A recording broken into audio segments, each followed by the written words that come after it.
Bonjour à tous, je suis Anthony Foulonneau, expert de la plateforme Maslow.imo. Aujourd'hui, on va aborder 5 manières de réduire son impôt avec l'immobilier. Ne soyez pas surpris, je risque de regarder de temps en temps sur la droite. J'ai un écran pour suivre un petit peu l'avancée des différentes slides sur lesquelles nous sommes avec des exemples chiffrés à chaque fois. Donc un petit tête de mémo technique sur le côté. Je vais vous présenter à chaque fois un dispositif avec un exemple chiffré de manière à ce que vous ayez un exemple un petit peu plus concret du fonctionnement à chaque fois de chaque dispositif. La première manière de réduire ses impôts va être au travers de l'investissement dans le cadre de la loi Pinel. La loi Pinel consiste en l'achat d'un appartement neuf, souvent en VFA, en vente en état futur d'achèvement, quelque chose qui n'est pas encore livré, dans le but de le mettre en location à quelqu'un qui le louera en tant que résidence principale. Le fait, vous, d'investir dans le bien vous permettra de profiter d'une réduction d'impôt. La réduction d'impôt Pinel disparaît fin d'année 2024. Il y a le cadre général qui permet aujourd'hui sur 6, 9 ou 12 ans d'aller chercher jusqu'à 14% de réduction d'impôt. Et il y a la Pinel Plus avec des critères un petit peu plus élevés en termes de performance énergétique, etc. et de surface d'appartement qui permettra d'aller, en fonction de certaines zones que j'aborderai tout à l'heure, jusqu'à 21% de réduction d'impôt. Donc le principe de l'investissement, c'est quoi? J'achète un appartement que je mettrai en location. En fonction du montant que j'aurai investi, j'aurai une réduction d'impôt qui pourra aller avec la Pinel Plus jusqu'à 21%, qui sera répartie sur 12 ans au maximum.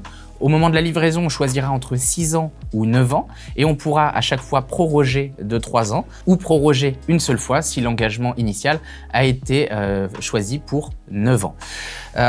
Donc les villes qui vont être éligibles ne sont pas toutes les villes. Il va y avoir certaines villes, il y a eu différentes zones qui ont été choisies, zone A bis, A et B1 qui sont éligibles et qui permettent d'avoir une réduction d'impôt. Souvent, ce sont des villes qui ont été choisies déjà de par leur tension locative et on retrouve dans la zone A bis, ça va être Paris intramuros majoritairement, et en zone A, les principales grandes villes de France, les plus grosses villes, là où la tension locative est maximum et là où le plafond des loyers mis par l'État est le plus élevé. Ça va être la métropole lilloise, le Grand Paris, avec les 130 et quelques communes qu'il y a autour. Vous allez avoir la métropole lyonnaise, la frontière genevoise, avec Annemasse, vous allez avoir Marseille, etc. La zone B1, ça va être les villes de taille un petit peu plus petite mais avec une grosse tension locative, un plafond des loyers décidé par l'État plus bas qu'en zone A. Vous allez retrouver une ville comme Rennes, Nantes, Bordeaux, Toulouse et certaines stations balnéaires, villes balnéaires comme Saint-Malo, etc. Le principe de ces villes-là, à partir du moment où on aura investi, eh bien, on ira chercher notre réduction d'impôt sur le bien. Il faudra que le bien respecte différentes normes. Vous allez retrouver la RT 2012, la RE 2020 pour la plus récente avec des exigences de construction un petit peu plus élevées. Pour ce qui est de la Pinel Plus, il faudra que le bien soit dans des quartiers prioritaires de la ville, là où on cherche vraiment à créer davantage de mixité sociale, de rénovation et donc à créer du nouveau dans les principaux gros pôles économiques des villes. Le montant de la réduction d'impôt, on disait, donc pour aller jusqu'à 21% et surtout le montant de l'investissement ne devra pas dépasser 300 000 € sur l'année de la livraison. Et on sera soumis au plafond des niches fiscales de 10 000 €. Je vais vous donner quelques exemples, un exemple sur de l'investissement dans le cadre de la Pinel Plus. On va partir sur un exemple d'investissement dans un appartement en zone A, donc une métropole comme la métropole lilloise, le Grand Paris, Lyon, etc. Sur un achat donc à 250 000 € dans un quartier prioritaire de la ville qui permet, avec les différentes normes de construction, d'aller chercher la réduction maximum dans le cadre de la Pinel Plus, c'est-à-dire 21%. Sur 250 000 €, 21%, on va être sur 52 500 € de réduction d'impôt.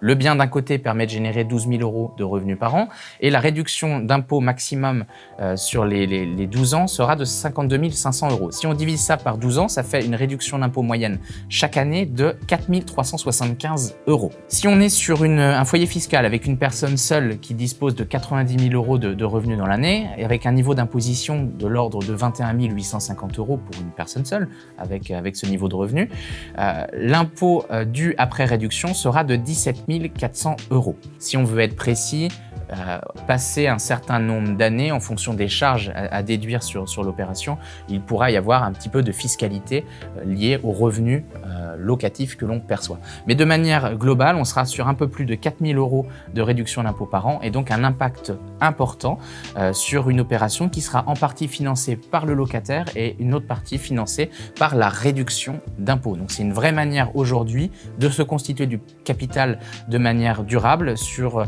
une fourchette d'années, on va dire d'une bonne douzaine d'années, avec des biens très bien classés, souvent notés A, et dans des zones en devenir avec un vrai potentiel de valorisation dans le temps. La Pinel Plus aujourd'hui est un vrai levier positif car d'un côté, on sait qu'en ce moment, on dispose de vrais avantages particuliers sur certaines opérations parce que des promoteurs réalisent certaines remises sur les biens d'ici à la fin d'année avec la fin de la loi Pinel, et vous pouvez profiter d'une réduction d'impôt qui est non négligeable et qui participe concrètement, réellement à payer en partie le bien et donc à vous générer du patrimoine durablement. Donc maintenant, on va parler du LMNP ou du LMP. Le LMNP, c'est le loueur en meublé non professionnel et le LMP, loueur en meublé professionnel. La différence entre les deux va juste intervenir à partir du moment où on aura dépassé un certain volume d'activité.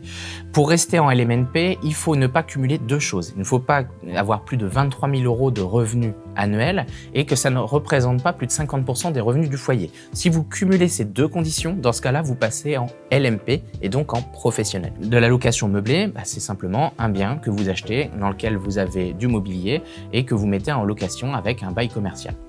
Le LMNP vous permettra de générer un revenu sur lequel il n'y aura pas ou peu de fiscalité pendant plusieurs années. Le principe sera simple, vous percevez un revenu sur un bien, vous pouvez déduire la totalité de vos charges et vous pouvez aussi amortir le bien. Le même procédé qu'on retrouve dans une SCI. La différence fondamentale va être que lorsque vous décidez de revendre ce bien en LMNP, donc en propre, vous n'aurez pas à réintégrer le montant de l'amortissement. Le montant de l'amortissement, lui, est important parce que vous n'avez pas de fiscalité dessus au moment de la revente et il vous aura permis, lui, de générer des revenus non fiscalisés de manière durable. En général, l'amortissement sur de l'immobilier est pendant autour de 25 ans. Le fonctionnement, lui, du LMP, donc quand on a passé ces volumes d'activité, va vous permettre donc de générer un revenu à caractère professionnel sur lequel vous aurez des cotisations de l'ordre de 35% de cotisations en tant qu'indépendant et vous aurez aussi une fiscalité au niveau de l'impôt sur le revenu. Le LMNP, finalement, vous pouvez le faire vous-même. Vous pouvez acheter un bien, mettre un kit meuble dedans et le mettre en location à l'année, par exemple. Ou vous pouvez passer par un gestionnaire et donc un fonctionnement de résidence de service. Dans les résidences de service, le fonctionnement, c'est simple. Vous êtes propriétaire de votre appartement, votre locataire est une entreprise qui vous signe un bail commercial et donc qui s'engage à vous payer durablement votre loyer, soit avec un bail 3, 6, 9 ans, ou alors souvent sur des conditions fermes plus longues, 10 ans par exemple, c'est ce qu'on retrouve souvent dans de l'étudiant. Au niveau des services qui vont être proposés dans la résidence, vous allez avoir un gestionnaire qui va exercer une activité par exemple dans des résidences seniors, dans des EHPAD, dans du tourisme, tout ce qui va être des résidences de vacances, bord de mer, montagne, etc. ou des appartements pour étudiants, des résidences étudiantes. Les résidences étudiantes sont assez plébiscitées parce qu'il n'y a pas de contraintes particulières au niveau de la construction du bien, c'est de l'immobilier classique dans une grande ville sans service coûteux de fonctionnement à l'intérieur. Donc finalement, si on résume, le LMNP est une solution, un dispositif qui permet simplement et efficacement de générer un revenu concret sur lequel il n'y a pas de fiscalité, pas d'impôt sur le revenu et pas de CSG pendant de nombreuses années. Et le LMP est une solution pour faire d'une activité de location de biens une activité professionnelle sur laquelle vous aurez des cotisations et un fonctionnement vraiment plus professionnel, j'allais dire industriel, mais plus professionnel comme activité à temps plein. Maintenant, je vais passer sur des exemples. Un exemple sur de la location meublée non professionnelle, on imagine que vous n'achetez pas dans une résidence gérée, vous achetez un bien, vous, avec un budget de 200 000 € sur lequel vous rajoutez 100 000 € de travaux et de mobilier dedans. Je donne cet exemple simplement pour que vous ayez une connaissance rapide de la différente façon de pouvoir amortir les différentes solutions de l'opération. Sur les 200 000 €, sur l'immobilier, l'amortissement se fera sur 25 ans. Donc vous allez pouvoir amortir 8 000 € par an, et donc déduire 8 000 € de charges des revenus que vous percevez. Vous aurez aussi l'amortissement sur les travaux. Donc là, imaginons que sur l'opération, dans les 100 000 € de frais annexes entre travaux et achat du mobilier, il y avait 50 000 € de travaux. Les travaux sont amortissables en général sur 15 ans, ce qui vous ramènera donc une charge annuelle de 3 333 €. L'amortissement du mobilier, lui, se fera sur 7 ans. Souvent, dans des résidences gérées, on va être sur 5 ans, on peut aller jusqu'à 7 ans. Sur 7 ans, ça vous fera donc 7 143 € par an d'amortissement. Le total de l'amortissement les premières années sera donc de 18 476 € pour un achat global de 300 000 €. Imaginons que le LMNP, donc ce bien-là, vous génère 20 000 € de revenus. Les charges annuelles de fonctionnement, on les table autour de 2 000 €. L'amortissement, on a dit 18 476 €. Ça signifie que si on fait un bilan comptable de l'activité de cette opération-là, vous avez 20 000 € de revenus qui rentrent, 2 000 € de charges de fonctionnement, 18 476 € d'amortissement, ce qui fait donc un résultat comptable de moins 476 €. Le bilan, c'est que le résultat est négatif. On peut même s'arrêter à dire qu'il est nul. Et donc finalement, pas de fiscalité sur les revenus locatifs que vous percevez. Si cette opération était un achat cash dans le but de vous générer un revenu complémentaire, vous profitez d'un revenu complémentaire intéressant sur lequel il n'y a aucune fiscalité. Maintenant, si on est dans le cadre du LMP avec des revenus plus importants, imaginons que les revenus de l'opération soient de 25 000 € et que ça représente donc plus de 23 000 € de revenus et que ce sont une partie prépondérante des revenus du foyer, plus de la moitié des revenus du foyer. On passe dans ce cas-là donc en LMP. Les charges annuelles du bien sont les mêmes, 2 000 €. L'amortissement est de 18 476 €. Par contre, quand on fait 25 000 moins les 2 000 moins les 18 000 d'amortissement, on arrive sur un résultat positif et ce résultat-là, vous aurez de l'impôt à payer dessus et des cotisations sociales à payer dessus. Voilà un petit peu pour le fonctionnement. Dans tous les cas, ce qui est intéressant, c'est en fonction de votre situation fiscale à vous et surtout du montage de l'opération, le dispositif LMNP permet de générer vraiment un revenu intéressant sur lequel il n'y a aucune fiscalité, là où normalement les revenus fonciers classiques sont quand même fortement fiscalisés, impôt sur le revenu, CSG. Voilà pour l'exemple du LMNP et une légère ouverture sur le LMP. Maintenant, je vais vous parler du dispositif Malraux. Le dispositif Malraux consiste en l'achat d'un appartement dans une zone, ou d'un bien dans une zone sauvegardée, sur lequel vous allez venir faire des travaux et en fonction du montant des travaux que vous ferez, vous aurez une réduction d'impôt qui sera proportionnelle au montant des travaux. La réduction d'impôt sera soit de 30 ou soit de 22% en fonction de la zone dans laquelle vous avez investi. L'engagement de location sera de 9 ans, d'accord, à partir du moment où les travaux seront finis. Et le plafond des travaux ne pourra pas excéder 400 000 € sur une période de 4 ans. Donc, il faut que le bien soit situé dans une zone éligible et que vous fassiez appel aux architectes des bâtiments de France. Maintenant, je vais vous donner 2 exemples en fonction des 2 profils de réduction d'impôt. Le premier cas sera la réduction d'impôt donc de 30% en secteur sauvegardé. Vous êtes donc sur du patrimoine remarquable. Il faut être donc dans un plan de sauvegarde et de mise en valeur. On va partir sur une opération donc de 200 000 €. Le taux de réduction va être de 30% et donc va représenter 60 000 €. Si on est sur une durée de travaux de 3 ans, ça signifie que vous aurez chaque année 20 000 € de réduction d'impôt. L'impact fiscal est intéressant et vous permet réellement de participer au financement de votre opération. Souvent, ce sont des opérations qui sont destinées à des gens qui ont un niveau d'imposition relativement élevé et un parc immobilier relativement développé.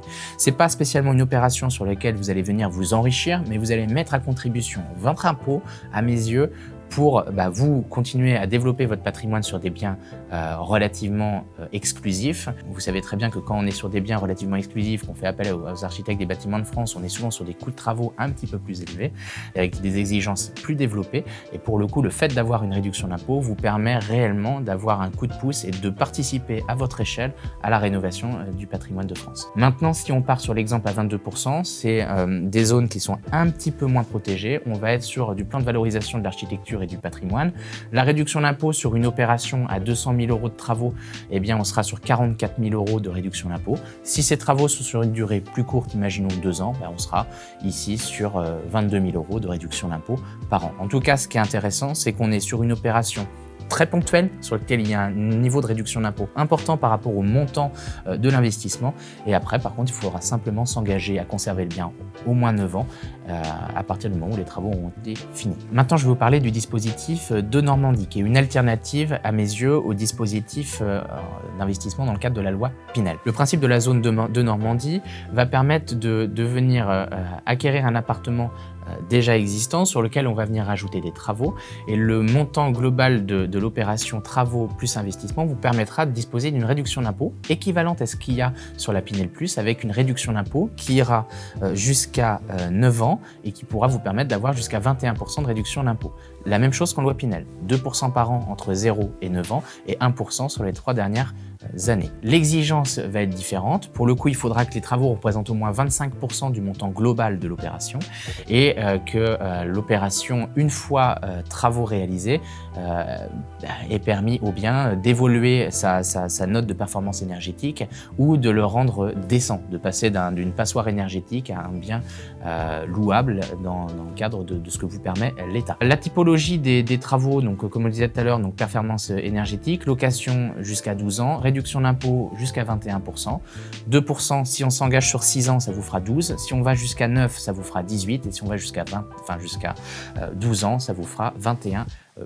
Ce qui est important, c'est qu'il faut qu'il y ait une mise en location qui soit effective dans les 12 mois qui suivent la fin des travaux pour que le dispositif ne puisse pas être remis en question. Je vais vous donner un exemple maintenant sur un investissement dans le cadre de la loi de Normandie. Si on part donc sur un appartement qui correspond aux critères, qui se situe dans une zone que l'on caractérise souvent du programme Action Cœur de Ville, on est sur une opération à 150 000 euros, 100 000 euros d'investissement, 50 000 euros de travaux et de rénovation. L'engagement de location, on part sur 9 ans, donc le taux sera de 18%.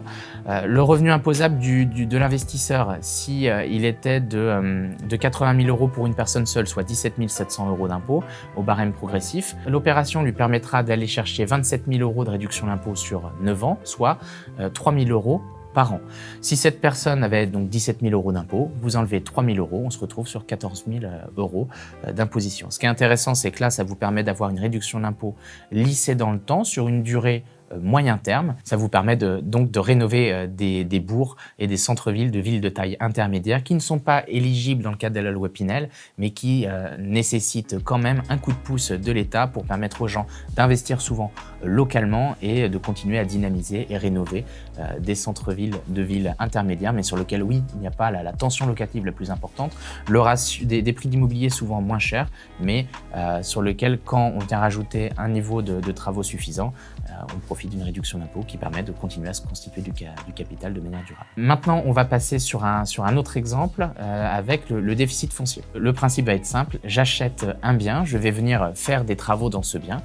Le montant des travaux va être déductible des revenus que je déclare, et donc ça va me permettre de venir profiter d'une réduction d'impôt, dans le sens où normalement les revenus locatifs sont les revenus les plus fiscalisés, impôt sur le revenu, CSG, et si je viens déduire un certain niveau de travaux tous les ans, je vais venir annuler les revenus que je perçois et je vais venir éviter de payer de l'impôt sur le revenu et de la CSG. Finalement, le fait de réaliser des travaux dans un bien, ça va être une forme de pansement fiscal, parce que vous allez avoir une réduction sur le montant des dépenses que vous avez générées avec les travaux. Souvent, ce que j'ai à dire, c'est que c'est pas parce que vous faites 10 000 euros de travaux dans un bien que vous donnez 10 000 euros de valeur à un bien, mais le fait de venir déduire ces charges des revenus que vous percevez et donc percevoir un avantage sur l'imposition que vous auriez dû payer sur les revenus locatifs, vous permet finalement, vous, de payer le juste coût de la rénovation et donc d'entretenir un bien qui vous permet de le garder et de pouvoir le louer de manière durable,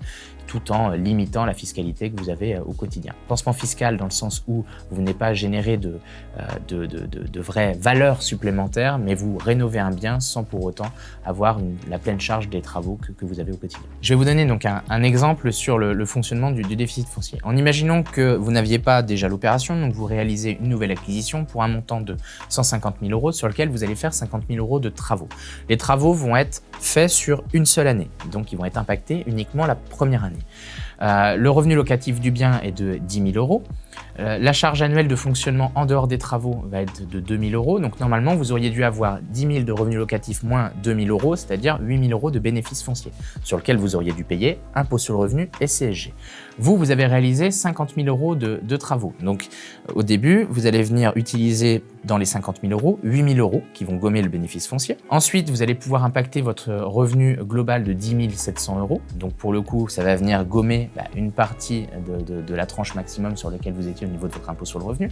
Et le reste va être reportable jusqu'à 10 ans, tous les ans, et donc est utilisé en fonction des revenus fonciers que vous avez. Si tous les ans, vous avez normalement 8 000 € de bénéfices fonciers, en imaginant que votre revenu est toujours de 10 000 € et que vos charges sont toujours de 2, eh bien vous viendrez éponger le restant non utilisé. Donc, on est parti des 50 000, on a enlevé les 8 000, on a enlevé les 10 700 €. Il reste la première année 31 300 € non utilisés et reportables les années suivantes.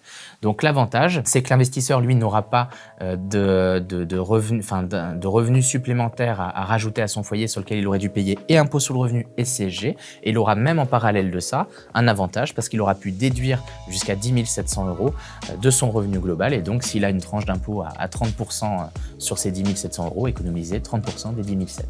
Et le reste sera reportable les autres années pour permettre d'éviter de payer l'impôt sur le revenu et la CSG. Donc c'est en ça où c'est un pansement fiscal parce que ça vous permet, vous, de venir limiter la fiscalité que vous auriez dû payer sur les revenus locatifs.